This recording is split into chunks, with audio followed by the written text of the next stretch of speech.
राधे राधे भक्तों, आज हम करेंगे श्रावण मास महात्म का पहला अध्याय। तो चलिए भक्तों, श्रावण मास शुरू हो चुका है। आज हम श्रावण मास का पहला अध्याय करेंगे। मुनि श्रेष्ठ सौनक जी ने श्री सूत जी से पूछा, हे महाभाग महामते, हे व्यास शिष्य सूत जी, आपके मुख से हमने अनेक आख्यान सुंदर आनंद प्राप्त किया है, किंतु फिर भी हमारे कानों की व्यास अभी बुझी नहीं है और अधिक सुनने की इच्छा भी है।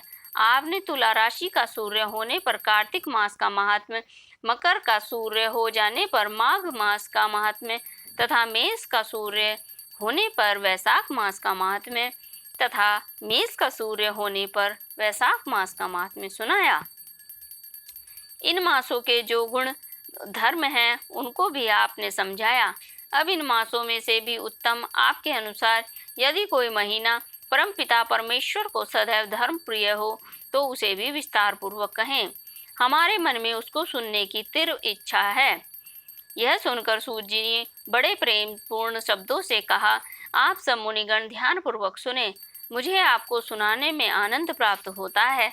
आप सर्वगुण संपन्न हैं, अर्थात अच्छे श्रोता के जो 12 गुण बताए गए हैं, यथा दंभ रहित, आस्तिक बुद्धि, शठता रहित, परमात्मा में अटूट शक्ति, सुशील स्वभाव, धैर्य युक्त, पवित्र तपस्वी तथा दोषारोपण रहित होना, वे सभी गुण आप लोगों में हैं।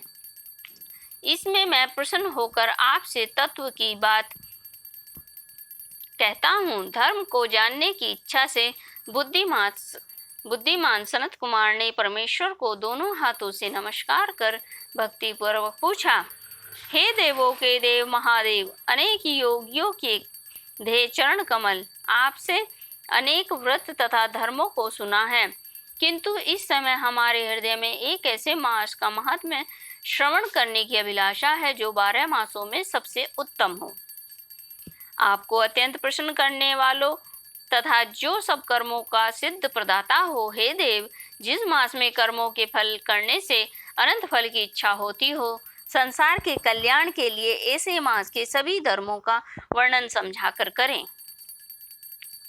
ईश्वर ने सनत कुमार से कहा, हे ब्रह्मपुत्र सनत कुमार, आपकी सेवा तथा भक्ति से प्रसन्न होकर मैं आपसे अत्यंत गुप्त बात कहूँगा। 12 महीनों में श्रावण मास बहुत प्रिय है। पूर्णिमा को श्रवण नक्षत्र का योग हो जाने से भी मास का नाम श्रवण मास कहा जाता है, जो श्रवण मात्र से ही सिद्ध होने वाला है, इसलिए श्रावण नाम कहा गया है। आकाश के समान स्वच्छ हो जाने से नभा नाम कहा है। उस मास के धर्मों की गणना करने के लिए भूमि पर कौन समर्थ हो सकता है, जिसके संपूर्ण फलों को कहने के लिए ब्रह्मा जी हुए और जिस श्रावण मास के महात्म्य को देखने के लिए इंद्र हुए और जिसके फल को कहने के लिए भगवान अनंत ने जो सहस्त्र जीवा की शरण की। हे मुने, दूसरे मास की इस माय की एक कला को भी नहीं प्राप्त कर सकते। संपूर्ण श्रावण मास धर्म रूप और व्रत रूप है।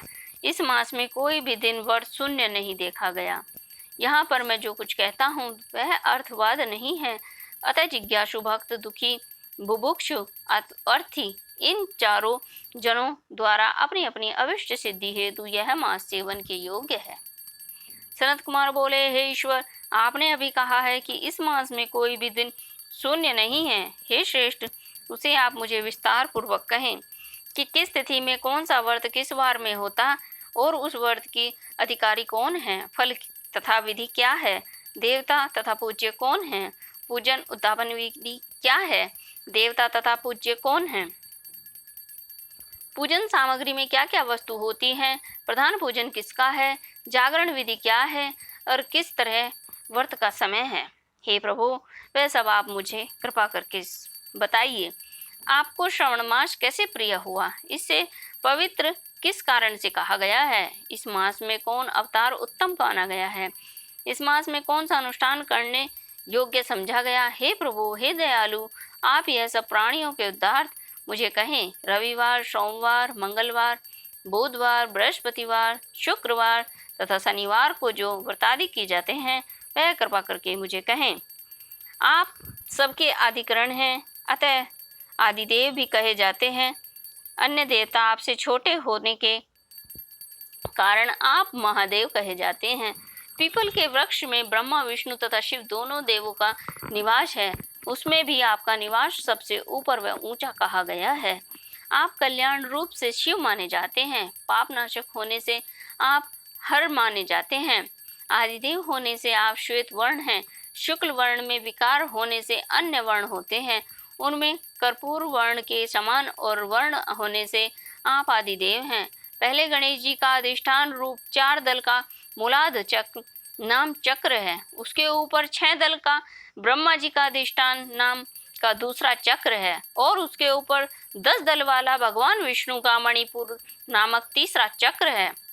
फिर हृदय में अधिष्ठान रूप 12 दल का अनाहत नाम का चौथा चक्र है। सबके हृदय में होने वाले उस चक्र में आपकी स्थिति कही जाती है। ब्रह्मा जी तथा भगवान विष्णु के ऊपर आपका निवास होने से आपको मुख्यतः कहा गया है। केवल आपके पूजन मात्र से पंचायतन का अर्चन होता है। यह सब अन्य देवताओं में नहीं है। स्वयं आप शिव हैं। आपके वाम भाग में पार्वती का निवास है, गणपति का दक्षिण भाग में, सूर्य का नेत्र में और भगवान हरि जल रूप में कहे जाते हैं। हे ईशान, जब आप उस अन्न और जल का भोग करने वाले हैं तो आपकी प्रवीणता में किसी को भी संदेह नहीं हो सकता। आपका शमशान और पर्वत में निवास सब प्राणियों को विरक्ति की शिक्षा प्रदान करता है। आपका बोधक मंत्र है उतात्म शेषाना। संसार को विनाश करने वाला हलाहल विष अपने कंठ में आपने ग्रहण किया था। महाप्रलय के लिए कालाग्नि को अपने मस्तक में धारण करने में आप समर्थ हैं। वे स्वरूप कामांध कुएं में गिरने के कारण कामदेव का वध आपने ही किया था। आप ऐसे महान बलशाली, आपके वश का वर्णन करना आसान बात नहीं है, बल्कि मैं स्तुति के लिए यदि करोड़ों बार जन्म लेकर आपकी स्तुति करने का वर्णन करना चाहूँ तो भी मैं समर्थ नहीं हो सकूँगा। अतः हे दया में मेरे प्रश्नों का उत्तर देने की कृपा करें। इति प्रथम अध्याय समाप्त। आगे की कथा हम दूसरे अध्याय में करेंगे। तब तक इस कथा को विराम देते हुए बोलो शिव शंकर भगवान की जय। बोलो देवी महादेव की जय।